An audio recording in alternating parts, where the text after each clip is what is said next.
Bonjour à tous, on se retrouve... attends, juste à l'envers, retourne. Voilà, là c'est mieux. Attends, ce qu'on va faire c'est, on va échanger, voilà. En mode acteur studio. Donc bonjour à tous, on se retrouve aujourd'hui pour une nouvelle review. Et cette fois-ci, c'est le stabilisateur de la marque Neewer toujours. Pourquoi? Parce qu'ils font des bons produits pas cher, donc voilà, donc je leur rends hommage. Et non, ce n'est pas une vidéo sponsorisée ou rémunérée, non pas du tout, c'est pour vous faire partager des bons produits quand on n'a pas beaucoup de budget.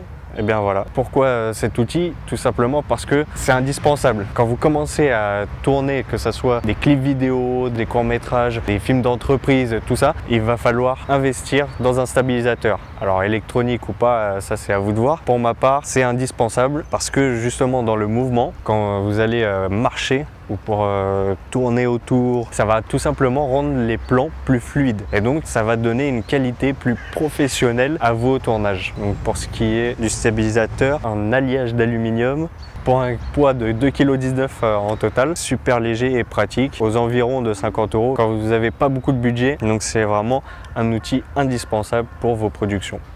Donc c'est parti pour le rapide unboxing. Donc qu'est-ce qu'on a là-dedans? Eh bien tout simplement le stabilisateur et les poids. Donc il y en a 6, donc déjà 2 montés, donc 2 gros et 4 autres de moitié moins. On peut voir que à la base, eh bien il y a des trous pour mettre ce que vous voulez comme accessoire.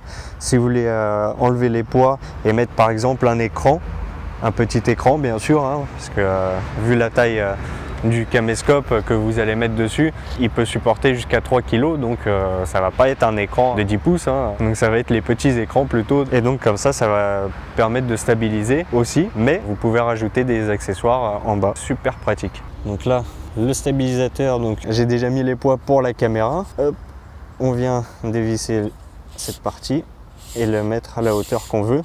Il passe de 39 cm à 60 cm.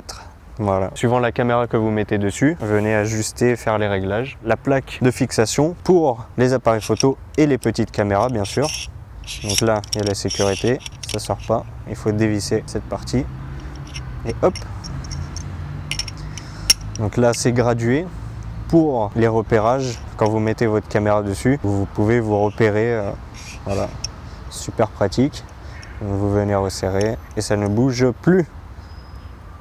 Voilà, avec la poignée en mousse, et vous pouvez y fixer la veste de confort pour les longs tournages Neewer. C'est tout ce qu'il y a dans le sac, donc vous pouvez rajouter, vu qu'il est assez grand pour ce stabilisateur tout fin, donc vous pouvez y rajouter d'autres accessoires. Hop, voilà. C'est nickel. Hop. Et voilà. Donc là, on va fixer la caméra. On vient serrer à fond pour pas qu'il y ait de soucis. Donc là, ce qui est bien avec cette caméra, c'est que c'est à peu près au centre. Donc il faut essayer de mettre le zéro sur le centre de gravité. Une fois fixé, il va falloir venir donc balancer la caméra. Et donc pour la balancer, c'est très simple. Il faut ouvrir l'écran parce que ça va être comme ça que vous allez tourner. Donc voilà, pour le stabiliser, quand vous n'avez pas d'autres accessoires, la première fois, vous le mettez à peu près. Et donc vous venez le poser par terre. Vous le levez et vous voyez dans quel sens il part. Donc s'il part à gauche, et ben vous déplacez la plaque avec cette petite vis. Vous venez la déplacer vers la droite, dans le sens opposé auquel il part. Donc si vous le levez et il part en arrière, vous venez déplacer la caméra, donc avec celui-ci, vous le dévissez et vous venez déplacer vers l'avant. Si quand vous le levez, il part en arrière, vous le déplacez en avant. S'il part en avant, vous le déplacez vers l'arrière. Ça prend un petit peu de temps et une fois que vous l'avez, bah vous connaissez et vous repérez justement grâce à la graduation. Et donc une fois que c'est bien balancé, quand vous le levez, hop, ça bouge pas, c'est droit. Voilà. Et donc là, on voit que je bouge dans tous les sens et il reste perpendiculaire au sol. Donc là, ça veut dire qu'il est balancé, même s'il tourne un petit peu, parce que ça, c'est la gravité, hein, c'est le poids, mais voilà. Donc voilà, maintenant, une fois qu'il est balancé, pour les poids, on vient le mettre à 90 degrés jusqu'à ce qu'il revienne ici. Donc on compte à peu près 2 secondes. 1, 2, voilà. Si ça va plus vite, il faut soit enlever des poids, soit venir raccourcir. Parce que si je le mets au maximum, on voit que ça va trop vite. On ramène. Et là, 1, 2. Voilà, c'est beaucoup mieux déjà. Donc là, c'est qu'il est bien balancé. On peut aller tourner.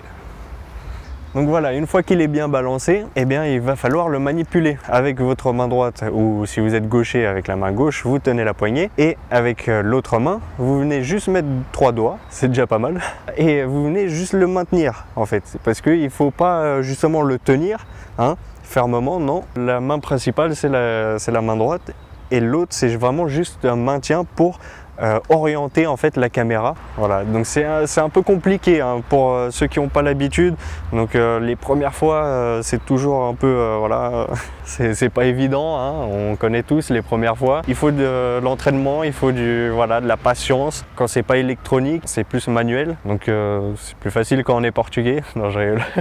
Quoique. Et donc voilà, il faut s'exercer et c'est pas évident, ça ne vient pas tout seul comme le DJI par exemple, comme les stabilisateurs électroniques qui sont plus chers, mais ils gardent l'horizon qu'en fait vous pouvez pas faire ce genre de plan par exemple. Donc pour les clips vidéo ou même pour les courts métrages, si vous avez des plans comme ça un peu artistiques, voilà, on ne sait pas, suivant votre créativité, ou même voilà, à l'envers et tout ça, vous pouvez. Et donc c'est l'un des principaux points positifs et intéressants des stabilisateurs traditionnels, on va dire, alors que les stabilisateurs électroniques, comme vous le voyez, gardent l'horizon. Une fois que vous savez le manipuler, vous pouvez faire tous les plans que vous voulez avec fluidité. Donc il n'y a pas de batterie, aussi un avantage, donc il n'est pas électronique, donc il n'y a pas de batterie à charger, il est tout le temps prêt, donc il est petit, rangé dans son sac, tac, vous l'amenez où vous voulez, il n'y a pas d'inconvénient, vous l'avez et hop, c'est parti. Alors que les électroniques, il faut prévoir les batteries qui soient bien chargées à chaque fois, sinon le tournage il est ruiné quoi.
Je vois pratiquement que des points positifs. On fait de la muscu en filmant, c'est pratique, c'est léger. Par contre, c'est un peu plus grand qu'un stabilisateur électronique, mais il y a l'avantage qu'il n'y a pas les batteries justement à recharger à chaque fois. Voilà, ça c'est vraiment un plus. Maintenant, le seul point négatif que je vois vraiment, c'est qu'il faut apprendre à le manipuler. C'est pas évident. C'est pas justement comme les stabilisateurs électroniques. Encore une fois, c'est pas tac, on appuie sur le bouton et c'est bon, on est là, on est parti toute la journée.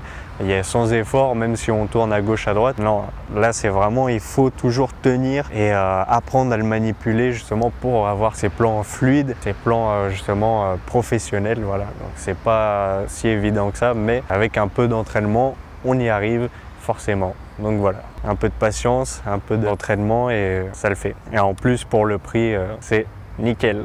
Et donc pour tout vous dire, au moment où je l'ai acheté, j'ai hésité parce que justement il y avait l'un des nouveaux stabilisateurs électroniques qui venait de sortir pour ce modèle de caméra. Et donc j'ai vraiment hésité, mais face au prix, c'était 16 fois plus que celui-ci.